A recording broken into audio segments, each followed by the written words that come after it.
भगवान का भजन करो, स्मरण करो, कीर्तन करो, मंत्र जाप करो, नाम जाप करो। आप शिव की भक्ति में डूबे रहो। हम ये नहीं कहेंगे कि तुम भगवान करो, विश्वास करना, मेहनत करना, और मेहनत के साथ में जब विश्वास पूर्ण होगा तब एक जीवन का आनंद हो। एक बच्चे ने पत्र लिखा है, ये भी देखिए, छोटा है।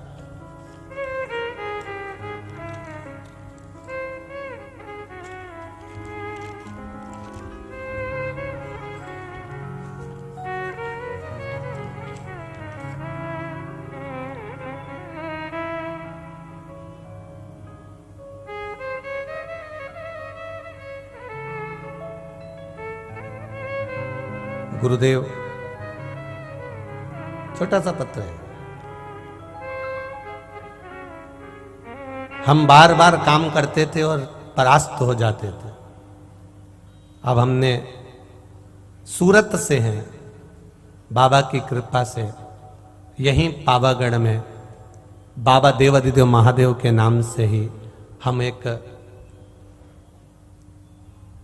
सब काम करके देख लिए। जब कुछ नहीं हुआ, आप कहते हो कर्म करते रहना, पीछे मत हटना। अब हमारे घर के लोगों ने कहकर एक छोटी सी होटल डालने का मन बनाया है। बाबा से प्रार्थना करना कि हम वो होटल को भी अच्छे से चला लें। अब मेरा विश्वास कहता है बाबू जिनने पत्र लिखा है, आप मेहनत में पीछे मत हटना। अगर मेहनत में पीछे नहीं हटे तो तुम्हारे कर्म का फल तुम्हें ये पावागढ़ वाली भी दे देगी और महादेव भी दे देगा, निश्चित है।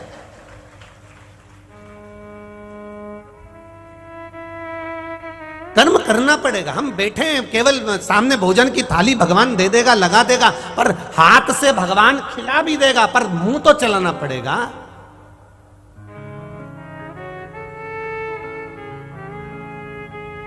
आज दुनिया के लोगों ने सबको आलसी बनाने का प्रयास कर दिया, सबको आलसी।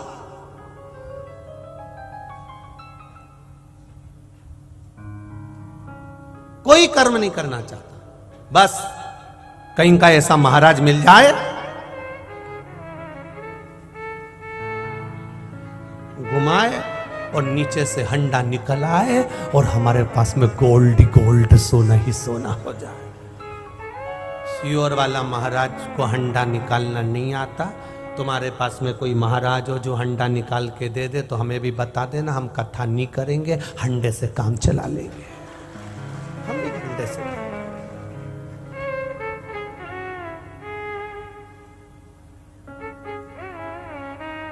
बहुत कठिन है, इसलिए साधु संत सन्यासी तपस्वी साधक उपासक हंडे के पीछे नहीं भागे, ये संत साधु राम के पीछे भागे हैं।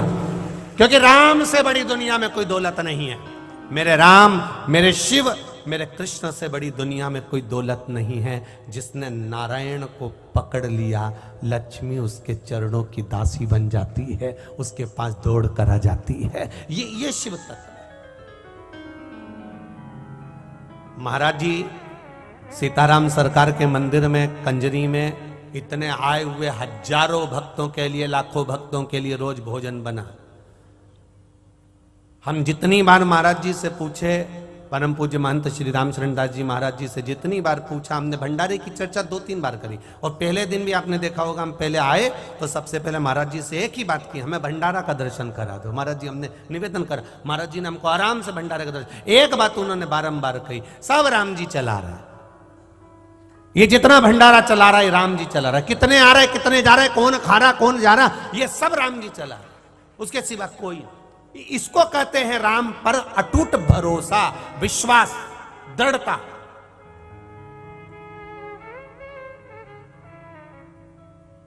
और इसी को दृढ़ता कहते हैं। संत साधु सन्यासी तपस्वी साधक उपासक कभी इधर उधर नहीं जाता, वो राम की शरण में रहता है।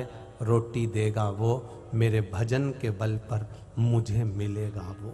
उसकी भक्ति इतनी प्रबल होती है कि परमात्मा को भी लक्ष्मी को उसके पास भेजना पड़ता है और भंडार भरना पड़ता है। जैसे भरा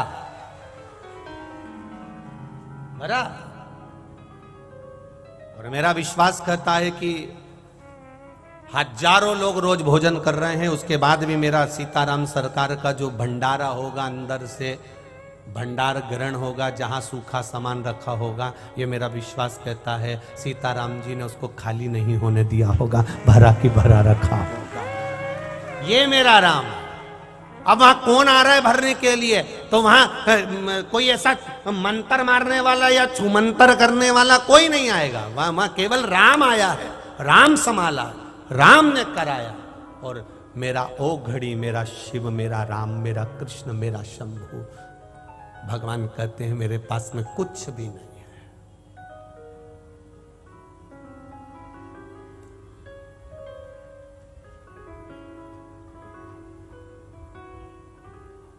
इसीलिए बार कहा, भजन करो भरी जवानी में, बुढ़ापा इसमें।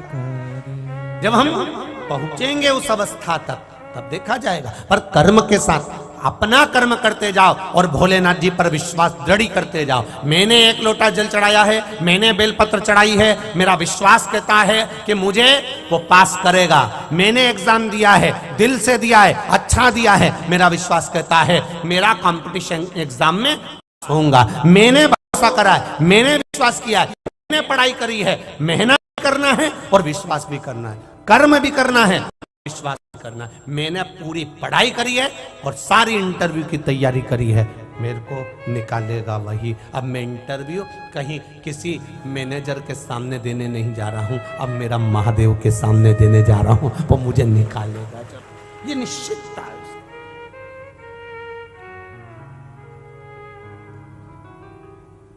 अब विश्वास को दड़ी बना लो। हम नहीं बना पाते, बहुत कठिन है महाराज जी। टूट जाता है व्यक्ति, बहुत जल्दी टूटता है। और भगवान के पास तो सबसे आखिरी में जाता है। पहले सबको फोन लगाएगा, तुम आ जाओ, तुम आ जाओ, तुम आ जाओ, तुम आ जाओ, मेरा ये काम कर जाओ। जब कहीं से नहीं होगा, तब आखिरी में मेरे महादेव के पास, राम के पास, कृष्ण के पास पहुंचेगा। मेरी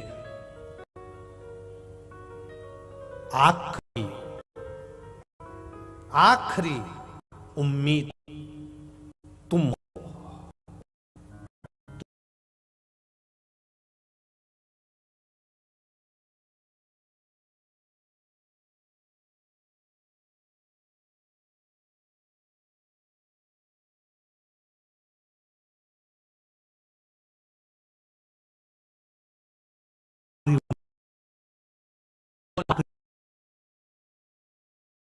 तुझे कहना था मेरा पहला प्रयास आप हो, तो ये नहीं कहना पड़ता कि मेरी आखिरी उम्मीद आप। मेरा पहला प्रयास आप हो देवाधिदेव महादेव। मैं जानती हूं ये कंजरी से शिव महापुराण की कथा सुनकर आज मैं चली जाऊंगी, पर जिसके लिए मैं ये कल्पवास करने, हम कहते हैं शिव महापुराण की कथा में जितने लोग आते हैं अपना अपना बैग बोरिया बिस्तर ले लेकर आते हैं, रात भर पंडाल में पड़े रहते हैं, रात भर भजन गाते रहते हैं, सुबह उठते हैं अपने काम में चले जाते हैं। हम इनको कल्पवासी कहते हैं। जैसे संत, साधु, सन्यासी, तपस्वी, साधक, उपासक प्रयागराज में जाके कल्पवास करते हैं, हरिद्वार में जाके कल्पवास करते हैं, ऋषिकेश में जाकर कल्पवास करते हैं, नर्मदा के घाट पर जाकर कल्पवास करते हैं। शिव महापुराण में जो 5 दिन, 7 दिन, 2 दिन, 3 दिन, 4 दिन, 1 दिन रात्रि का विश्राम करता है, रुकता है, कथा सुनता है, भूमि पर शयन करता है, आसन बिछाकर सोता है, हम उसको मांग कर खा रहा है और जा रहा है भंडारे में, भगवान का भोजन करता है। हम उसको जो वीआईपी ट्रीटमेंट को छोड़कर एक साधारण सी जिंदगी पंडाल में जीता है, हम उसे कल्पवासी कहते हैं, शिव का पाने वाला भक्त कहते हैं। मिला उसको।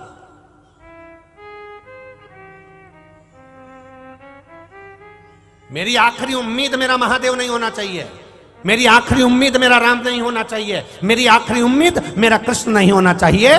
मेरा पहला प्रयास मेरा शिव, मेरा पहला प्रयास राम, मेरा पहला प्रयास कृष्ण होना चाहिए। पहला ही, एक बार में ही पहला प्रयास ही ऐसा कर दो कि गेंद पाले के बाहर हो जाए तो फिर उम्मीद की जरूरत ही ना रहे। पहला प्रयास मेरा शिव हो, पहला प्रयास मेरा राम हो, पहला प्रयास मेरा कृष्ण हो। हम आखिरी उम्मीद लगा के बैठे, अब मेरा कहीं से काम नहीं हो रहा, तब भगवान के पास में लोटा भर के पानी लेके पहुंच गई, मेरी आखिरी उम्मीद तुम ही हो। महादेव बोले पहले ही आ जाती तो उम्मीद करने की जरूरत ही नहीं पड़ती। मेरे को पहला प्रयास मनाओ, महादेव कहते हैं, पहला प्रयास मुझे बना।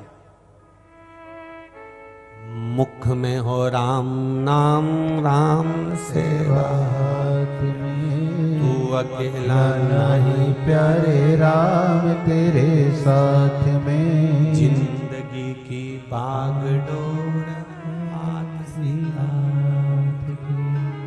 वो महलों में रखे चाहे झोपड़ी में वास से। महाराज आपका पहला प्रयास मेरा देवाधिदेव महादेव, मेरा राम, मेरा कृष्ण होना चाहिए। आखिरी उम्मीद नहीं, पहला।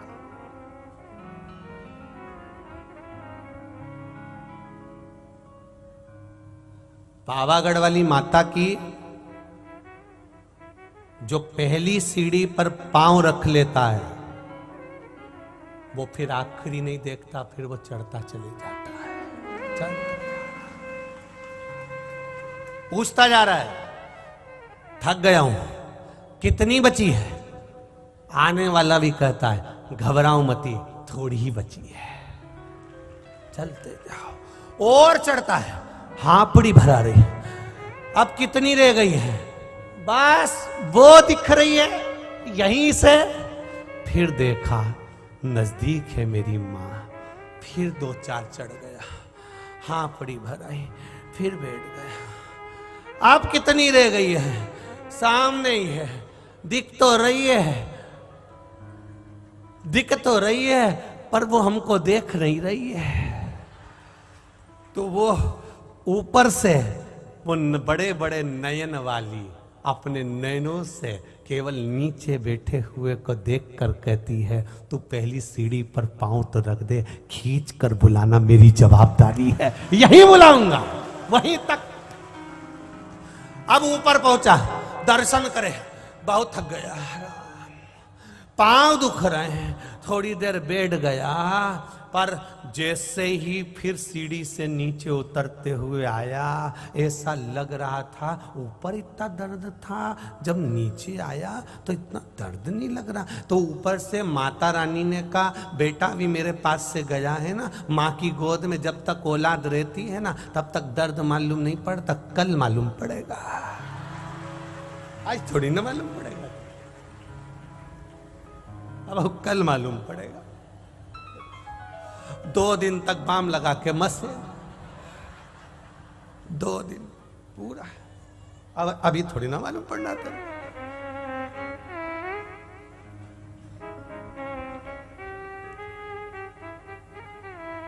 चलते जाओ, चलते।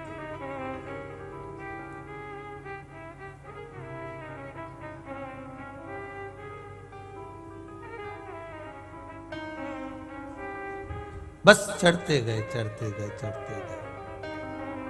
पहली सीढ़ी, पहला भरोसा, पहला विश्वास, पहली दृढ़ता, उसने मां को मान लिया, इसलिए चढ़ गया। आखिरी उम्मीद मानता तो नहीं चढ़ता। भैया ऊपर से आने वाले बता रहे हैं 1800 सीढ़ी है और ऐसी कैसी है, मैं तो नहीं जाऊं, मैं नहीं जाऊं, तुम चले जाओ, तुम जाओ।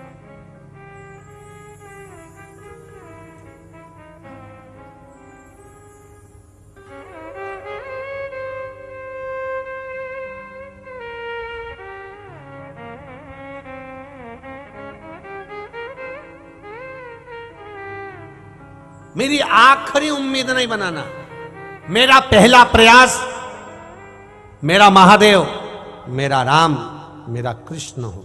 और जब पहला प्रयास मेरा राम और कृष्ण शिव होगा, पहली दुकान खोलो पूरे संकल्प के साथ, पूरे भरोसे के साथ खोलना। पहला काम करो, छोटे से छोटा करो, पर पूरे प्रयास के साथ करना कि मेरे को मेरा महादेव देख रहा है और उसके भरोसे पर कर रहा हूं, वो संभाल लेगा, ये मेरा विश्वास करता है। भरोसा दृढ़ होगा, विश्वास पक्का।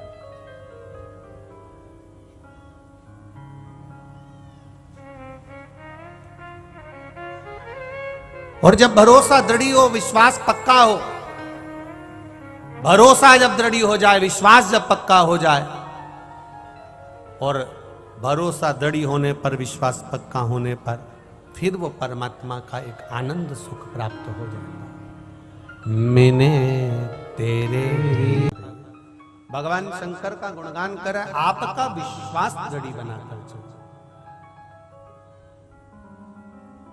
जब देवता और राक्षसों ने मिलकर मंथन किया, उस मंथन में सबसे पहले गौ माता निकली। गौ माता निकलने के बाद विष की प्राप्ति हुई। विष के बाद में फिर रतन, माणिक, मोती, औषधि, ऐरावत, फिर बाद में अमृत की प्राप्ति हुई। अगर देवता और राक्षस दोनों मिलकर मेहनत नहीं करते, किस्मत के भरोसे बैठे रहते, तो क्या अमृत मिल सकता था? नहीं। उन्होंने मेहनत करी, और जब मेहनत करी तो उसके भरोसे पर अमृत की प्राप्ति हुई।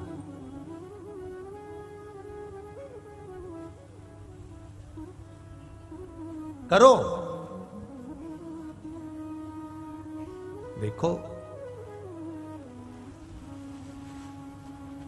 गौ माता निकली, विष निकला, और गौ माता निकलने के बाद विष इसलिए निकला क्योंकि विष जो पिएगा, विष निकलने से पहले गौ माता का निकलना जरूरी था। विष पीने वाला जब विष पिएगा तो उसका कंठ जलेगा, उसके कंठ की जलन को गौ माता का दूध रोक सकता है। गाय के दूध में वो अमृत छुपा होता है कि ना जाने कितने विष को वो समाप्त कर देता है। गौ माता के दूध में वो अमृत छुपा है, ना जाने कितने विष को समाप्त।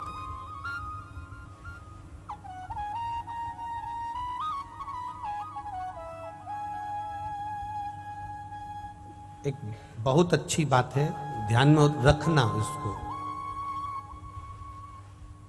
जिस नारी का गर्भ बार बार ठहरता है, 2-3 महीने का होने के बाद वो गर्भ वापस गिर जाता है।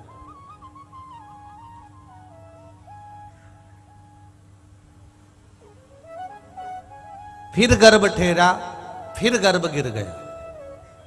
बार बार गर्भ ठहरता है, 2-4 महीना रहता है, 3 महीना 2 महीना रहता है, फिर गर्भ गिर जाता है। उसको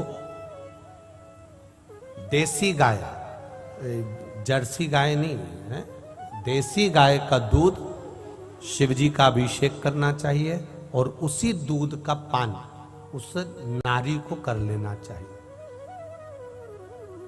अगर 15 दिन 20 दिन भी उस नारी ने देसी गाय का दूध का अभिषेक शिवजी का करा और उस दूध का पान करना, पीना प्रारंभ कर लिया, तो ये निश्चित है उस नारी का फिर गर्भ नहीं गिरता, उसको पूर्ण संतान प्राप्त होती है। देसी गाय का जो दूध होता है वो अमृत के तुल्य होता है।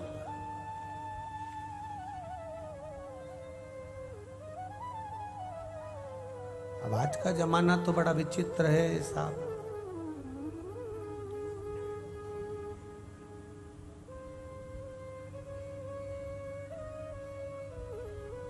कैसा कैसा बोतल का दूध आ रहा है, थैली का दूध आ रहा है, पाउडर का दूध आ रहा है, केमिकल का दूध आ रहा है। उसी से मालूम पड़ जाता है कि तुमने जो दूध पिया है वो कितना असर कर रहा है।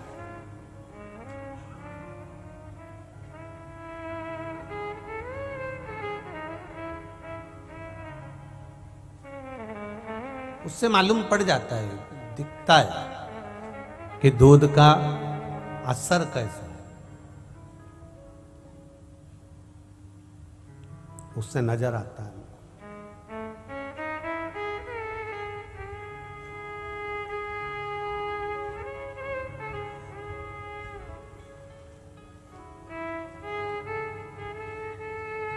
शिव कथा कह रही है, शंकर भगवान का गुणगान कर रहा है, शिव तत्व कह रहा है।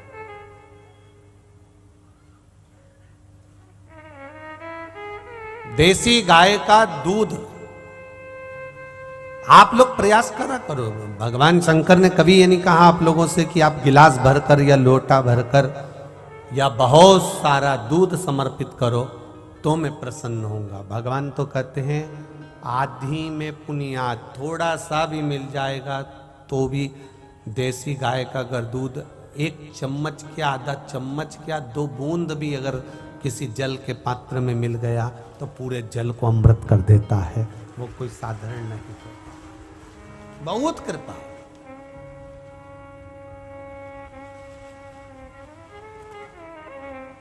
उसका एक आनंद ही दूसरा है।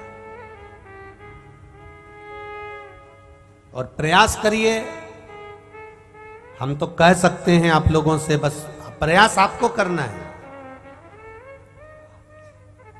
अगर घर में गौ माता की सेवा नहीं कर सकते हो, घर के अंदर गाय नहीं बांध सकते हो, घर के अंदर गौ माता की सेवा नहीं कर सकते हो, तो प्रयास करा करो अपने नगर में, अपने गांव में, कहीं मंदिर में, कहीं सीताराम सरकार के चरणों में हो, कहीं पावागढ़ वाली माँ के चरणों में हो, कहीं गौशाला अगर कहीं हो, तो रोज नहीं जा सकते तो कम से कम अमावस्या के दिन एक दिन ऐसा बनाओ कि अमावस्या के दिन जाके मुझे चारा देना है, गौ माता की सेवा करना है और उनके चरणों में पहुंचना है।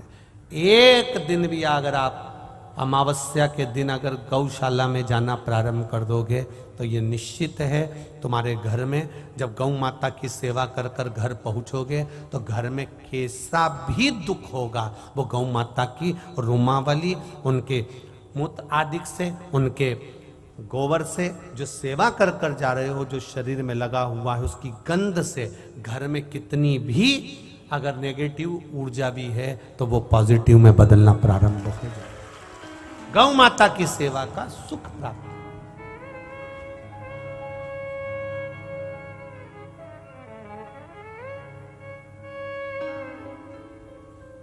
करो सेवा। हम कभी तुमसे ये नहीं कहेंगे कि तुम कुत्ता मत पालो, हम क्यों कहें? कई लोग कहते हैं गुरुजी आप अपने व्यासपीठ से बोला करो कि मदिरा मत पियो, तंबाकू मत खाओ, ये मत करो, वो मत करो। हम उनसे कहते हैं हम कह भी देंगे तो क्या छोड़ रहा है?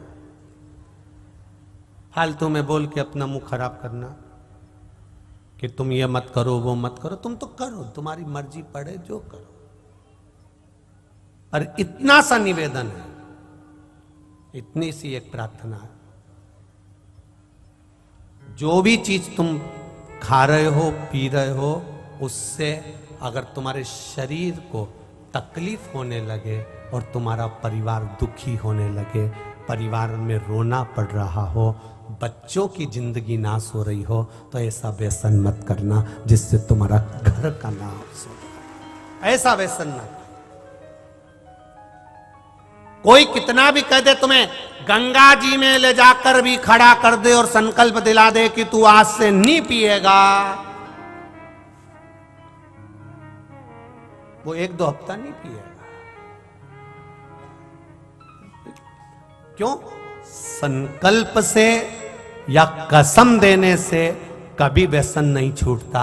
व्यसन अपने अंदर से जब चोट लगती है तब छूटता है।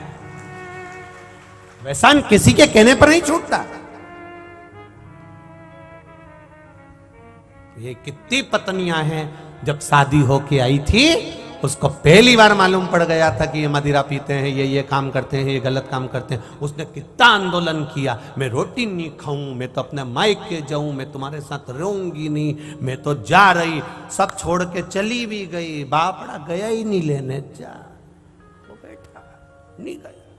अब सोच रही करूं क्या, उसको चोट लगना चाहिए, उसके भीतर इस चीज का ग्लानि होना चाहिए, इस भीतर दुख होना चाहिए कि मैं जो कर रहा हूं, मैंने अगर मदिरा पान करा है तो मैं अपनी जिंदगी नाश कर रहा हूं, मैं तंबाकू खा रहा हूं अपनी जिंदगी नाश कर रहा हूं, मैं अगर सिगरेट पी रहा हूं, बीड़ी पी रहा हूं, अपनी जिंदगी नाश कर रहा हूं। उसको खुद में ये ग्लानि उत्पन्न होना चाहिए कि मेरे भीतर ये दोष क्यों है। अभी कल की कथा याद कर लो, अचार की बरनी में दाल सब्जी की चम्मच अचार को सड़ा देती है। जिस मनुष्य के भीतर राम नाम, कृष्ण नाम, शिव नाम समाया हुआ है, उसके भीतर अगर थोड़ा सा भी कुछ गलत है तो वो भजन को भगवान तक जाने नहीं देता है।